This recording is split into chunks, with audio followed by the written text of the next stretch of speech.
There is a massive backlash against these ridiculous indictments. Americans are rallying around President Trump. He's crushing his opponents, most especially bumbling Biden himself. And we got the polls to prove it. You're going to love this.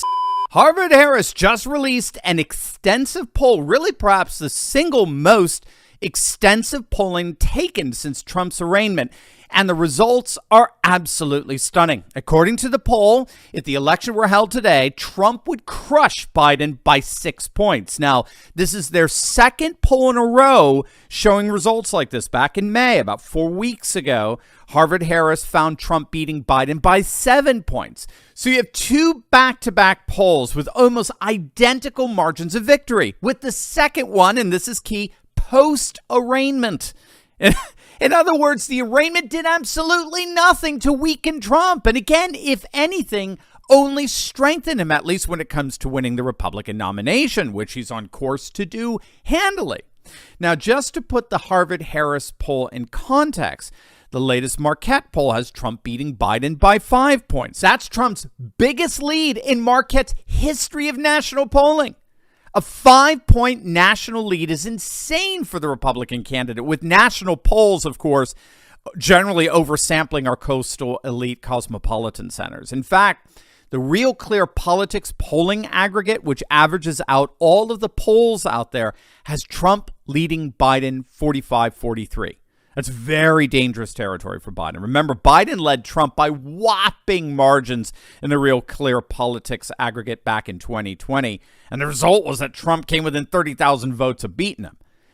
Now, we got Trump beating Biden on the aggregate polling, which is obviously starting to make Democrats and their legacy media mouthpieces very nervous, not to mention Biden himself. But, gang, this Harvard-Harris poll, it just gets better and better for Trump. Look at some of these numbers. 55% of the population believes that the federal indictment is politically motivated. 55, that's nearly 6 in 10, think this is nothing more than a political hack job. 56% believe that this is deliberate interference in the 2024 election by Biden's Justice Department. 57% think Trump will be acquitted. And if not, 53%, a majority, want him pardoned. And that includes even 30% of Democrats. 30% of Democrats don't want any part in this. This federal indictment is literally blowing up in Biden's face, and it gets even better. Look at these numbers for the Republican nomination. Trump has just opened up his biggest lead ever over Ron DeSantis. He's beating DeSantis by an overwhelming 45 points, 59-14. Now that, gang, is the very definition of an insurmountable lead. All right, President Trump, of course, took a victory lap over these numbers. He took to Truth Social over the weekend and wrote, quote, "Big Harvard-Harris poll just out. Trump 59, DeSanctimonious 14.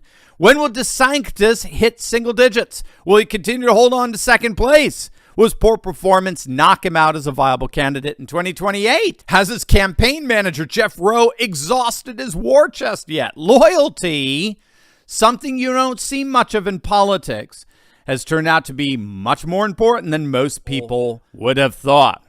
So, what do you think President Trump was referring to there in that rather cryptic reference to DeSantis's broken loyalty? What loyalty is DeSantis betraying here?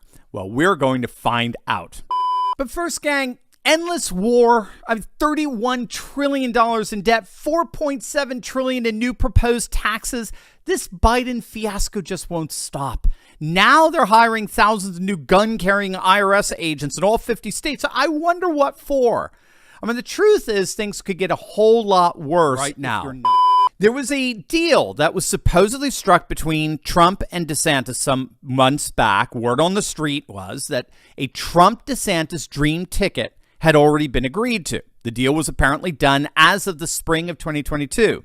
And it promised, of course, to be an unbeatable unity ticket. But then you had all these snake neocon Karl Rove linked advisors getting into DeSantis' ears, telling him, hey, this is your moment. Trump's going down as a result of a number of these indictments that we are pushing for. And now here's your chance. And so DeSantis apparently broke the agreement, the unity ticket, and decided to go ahead and challenge Trump for the nomination. It's all absolutely and totally insane.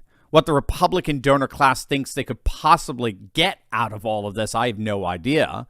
They've convinced DeSantis and Christie and Nikki Haley that these indictments are going to somehow derail the Trump campaign, when in point of fact, as we've predicted all along, they're only making Trump stronger.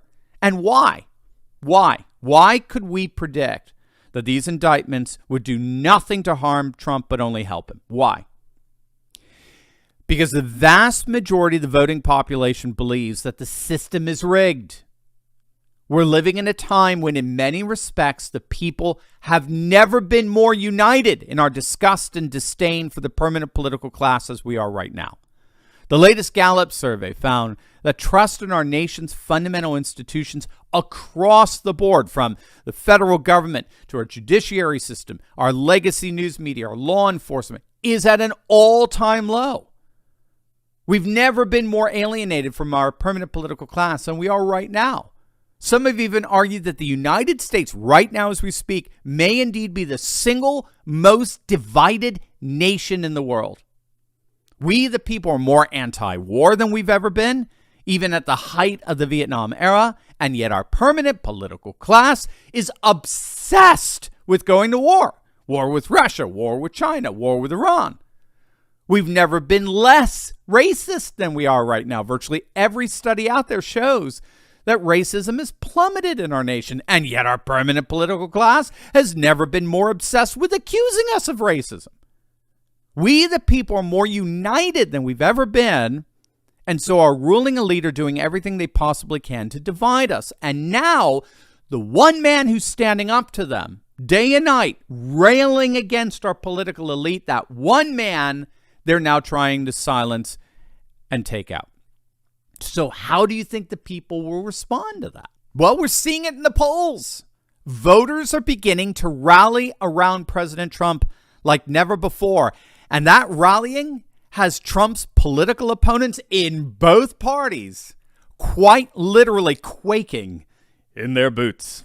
Hey gang, if you want to connect with more courageous patriots and start taking action and organizing, be sure to join my Telegram group. I post the latest breaking news I find interesting and chat with my favorite patriots around the country and even the world. Click the link in the description below and join the conversation today.